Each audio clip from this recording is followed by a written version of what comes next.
నీలి నింగి నుండి జాలు వారిన వాన చినుకు మన తెలుగు. ఉదయించే ఉషోదయ రవికిరణం మన తెలుగు. సాయంత్రం విరబూసే విరజాజులే నా తెలుగు. తల్లి చాటున ఉన్న బోసి నవ్వుల పాపాయి నా తెలుగు.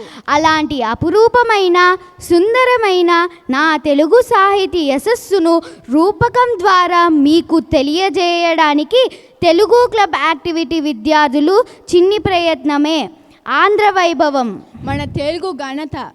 నేను తెలుగు తల్లిని, ఆంధ్ర జనులకు, ఆంధ్ర ప్రాంతానికి కల్పవల్లిని. నా చరిత్ర, నా ఘనత నేను చాటుకోకూడదు, కానీ నా చరిత్ర అపారం, నా తెలుగు సాహిత్యం అద్భుతం. అందుకు కారణమైన కవుల గురించి, నా సాహిత్యాన్ని గురించి మీకు తెలియజేస్తున్నాను. తెలుగు సాహిత్యానికి ఓలమాలు దిద్దిన వారు తిక్కన గారు. నా పేరు తిక్కన. నేను నెల్లూరును పాలించిన మనుమసిద్ధి వద్ద మంత్రిగా ఉండేవాడిని. నేను 13వ శతాబ్దానికి చెందిన వాడిని. మహాభారతంలో విరాట పర్వం మొదలు 15 పర్వాలు రాశాను. నాకు కవి బ్రహ్మ, ఉభయ కవి మిత్రుడు అని బిరుదులు కలవు. 15వ శతాబ్దంలో తెలుగు భాషను, తెలుగు సాహిత్యాన్ని పరవళ్ళు తొక్కించిన వారు శ్రీనాథుడు. నేను శ్రీనాథుడిని, 15వ శతాబ్దానికి చెందినవాడిని. ప్రోలయ వేమారెడ్డి ఆస్థాన కవిని. నా కాలంలో పురాణ కవుల కావ్యానువాదం, ప్రబంధాలు గోచరించాయి. అక్షర రమ్యత, అర్ధగౌరవం కనిపించాయి. శృంగార నైషధం, హరవిలాసం, కాశీఖండం, భీమఖండం, పల్నాటి చరిత్ర నా రచనలు. నా ఈ కాలాన్ని ఆంధ్రదేశ సాహిత్య చరిత్రగా చెప్తారు. 17వ శతాబ్దంలో నేను కళావిహీనమై కనుమరుగవుతూ వచ్చాను. అటువంటి సమయంలో నన్ను పునర్జీవింపజేసిన తెలుగు భాషాభిమాని సిపి బ్రౌన్. దేశీయుడైనప్పటికీ శిథిలమవుతున్న నాకు జవసత్వాలు ఊది తేజోకాంతులతో వెలిగిపోయేలా చేసిన ఆంధ్ర భాషోద్ధారకుడు చార్లెస్ ఫిలిప్స్ బ్రౌన్. నేను చార్లెస్ ఫిలిప్స్ బ్రౌన్. నేను నవంబర్ 10, 1798లో కోల్కతాలో జన్మించాను. తెలుగు భాష గొప్పతనాన్ని, ఆ శబ్ద సౌందర్యాన్ని తెలుసుకున్నాను. ఆ భాషపై పరిశోధించి ఒక డిక్షనరీని కనుక్కున్నాను. ఇతిహాసాలైన రామాయణ, మహాభారతాన్ని ఆంగ్లంలో అనువదించాను.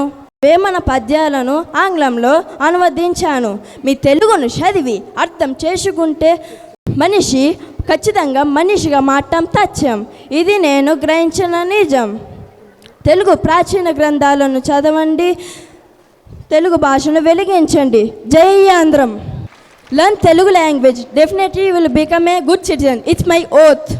ఆ తరువాతి కాలంలో సామాన్యులకు నా మహాప్రస్థానాన్ని, సాహిత్య మహాప్రస్థానాన్ని సామాన్యులకు అర్థమయ్యే రీతిలో సాగించిన ఆంధ్ర భాషోద్ధారకుడు శ్రీరంగం శ్రీనివాసరావు గారు. నేను సైతం విశ్వ సృష్టికి అసురు ఒక్కటి దారమోసాను. నేను సైతం ప్రపంచాగ్నికి సమిధనొక్కటి ఆహుతిచ్చాను. నేను శ్రీరంగం శ్రీనివాసరావుని. నేను 21వ శతాబ్దానికి చెందినవాడును. పురాణాలు, కావ్యాలలోని ఊహా సాహిత్యం నుండి నా మహాప్రస్థానం ద్వారా సామాజిక పరిశీలన కలిగేలా ప్రజలలో అవగాహన కలిగించాను. నేను సైతం విశ్వ సృష్టికి అసురు ఒక్కటి దారమోసాను. నేను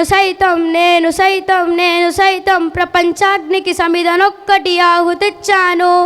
నేను సైతం విశ్వ సృష్టికి అసురు ఒక్కటి దారమోసాను. చెయ్యెత్తి జైకొట్టు తెలుగోడా, గతమంత ఘనకీర్తి గలవోడా. తెలుగు సాహిత్యం అపారం. ఇప్పుడు నా తెలుగు సాహిత్యాన్ని మీకు పరిచయం చేస్తున్నాను. గేయం. నేను గేయ ప్రక్రియని. గేయం సాహిత్యంలో గొప్ప స్థానాన్ని పొందింది. లయబద్ధంగా సాగుతుంది, మాత్రా ఛందస్సులో ఉంటుంది, పాడటానికి అనుకూలంగా ఉంటుంది, శబ్ద సౌందర్యం ఉట్టుపడుతుంది. ఏ దేశమేగినా, ఎందుకాలెడినా, ఏ పీఠమెక్కినా, ఎవ్వరేమనినా, పొగడరా నీ తల్లి తెలపరా నీ జాతి నిండు గౌరవము. వ్యాసం. వ్యాసం ఏదైనా విషయాన్ని పూర్తిగా వివరిస్తుంది. చెప్పదలుచుకున్న విషయంలో పునరుక్తి ఉండదు. పేరాలుగా విభజించబడతాయి. కథ. నేను కథా ప్రక్రియని. కథానిక అనేవి నేడు పర్యాయ పదాలుగా వాడుతున్నారు. కథ వివిధ పాత్రలలో అంశాన్ని చక్కగా వివరిస్తుంది. సమాజ పరిస్థితులకు అద్దం పడుతున్నది. వాస్తవికతకు నిదర్శనంగా ఉంటుంది. కథలు వలన నీతిని తెలుసుకోవచ్చు. వచన కవిత. పద్య గేయాల్లో ఉండే ఛందస్సుతో సంబంధం లేకుండా సాగే ప్రక్రియను వచన కవిత అంటారు. అలతి మాటలతో సాగే ప్రక్రియ శబ్ద సౌందర్యం ఉట్టిపడుతుంది. యాత్రారచన. నేను యాత్రారచన ప్రక్రియను. యాత్రకు సంబంధించిన రచనలను యాత్రారచన అంటారు. ప్రముఖ వ్యక్తులు విదేశంలో కానీ స్వదేశంలో కానీ విశిష్టత కలిగిన ప్రదేశాన్ని దర్శించినప్పుడు దాని ద్వారా పొందిన అనుభవాలను రచించడాన్నే యాత్రారచన అంటారు. పద్యం. నేను పద్య ప్రక్రియని. పనస తొనల కన్నా పంచదార కన్నా జుంటి తేన కన్నా జున్ను కన్నా చెరుకు రసము కన్నా తెలుగు భాష తీయదనము మిన్నా. పద్యం 4 పాదాలు ఉంటుంది. 100 నుంచి 108 పద్యాలు ఉంటాయి. యతి ప్రాస నియమాలు ఉంటాయి. భక్తి నీతి ప్రధానంగా సాగుతుంది. ఆత్మకథ. నేను ఆత్మకథ ప్రక్రియను. ఒక వ్యక్తి తన జీవంలో జరిగే విశేషాలను తాను గ్రంథస్థం చేసుకుంటే వాటిని ఆత్మకథ అంటారు. ఆత్మకథలు మనకు సమాజంలో నిలదొక్కుకోవడానికి ఉపయోగపడతాయి. వీటికి ఉదాహరణలు నేను సావిత్రిబాయిని మరియు గాంధీజీ సత్యశోధన. ఇతిహాసం. ఇతిహాస అనగా ఇది ఇలా జరిగినది అని చెప్పడమే ఇతిహాస ప్రక్రియ ఒక అర్థం. ఇవి మొదట తొలిటి కథలు, రామాయణ మహాభారతాలు మన ఇతిహాసాలు. జీవిత చరిత్రలు. నేను జీవిత చరిత్ర ప్రక్రియను. ప్రముఖ వ్యక్తుల యొక్క జీవితాల గురించి వేరెవరో చెప్పే రచనలు జీవిత చరిత్రలు అంటారు. ఇవి ఆనాటి సామాజిక పరిస్థితులను తెలియజేసేవి. ఉదాహరణగా నేనెరిగిన బూర్గులు రచన. జాతీయాలు. భాషకు సంబంధించిన విశేషమైన అర్థాన్నిచ్చే పలుకుబడులను జాతీయాలు అంటారు. వీరిని వేరే భాషలోకి అనువదించలేము. పూసగుచ్చు, జరిగినది జరిగినట్టు చెప్పడం. ధన్యవాదాలు. నా తెలుగు వ్యాకరణం, తెలుగు పద్యం, తెలుగు గేయం, తెలుగు నవల, పద కవితా సాహిత్యము, శతక సాహిత్యము, పురాణ సాహిత్యము, జానపద కళ మొదలైనవి. తెలుగే విజ్ఞాన సర్వస్వం. చూసారా నా సాహిత్యం ఎంత విస్తృతమైనదో.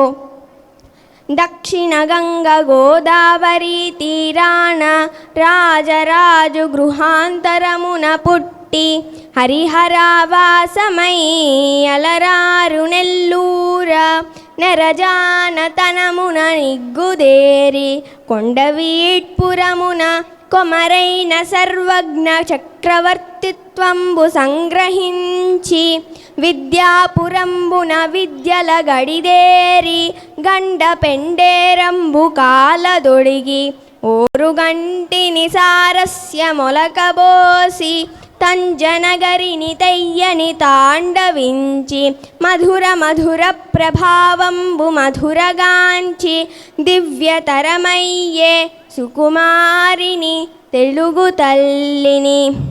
మీకందరికీ నా విన్నపం ఏమనగా తెలుగు భాషను ప్రేమించు, పరభాషను గౌరవించు. మనిషికి విలువలు లేకపోయినా, భాషకు విలువలు లేకపోయినా జాతికి పతనం తప్పదు. కాబట్టి మాట్లాడటం అవమానమని భావించకు, తెలుగువాడినని గర్వించు.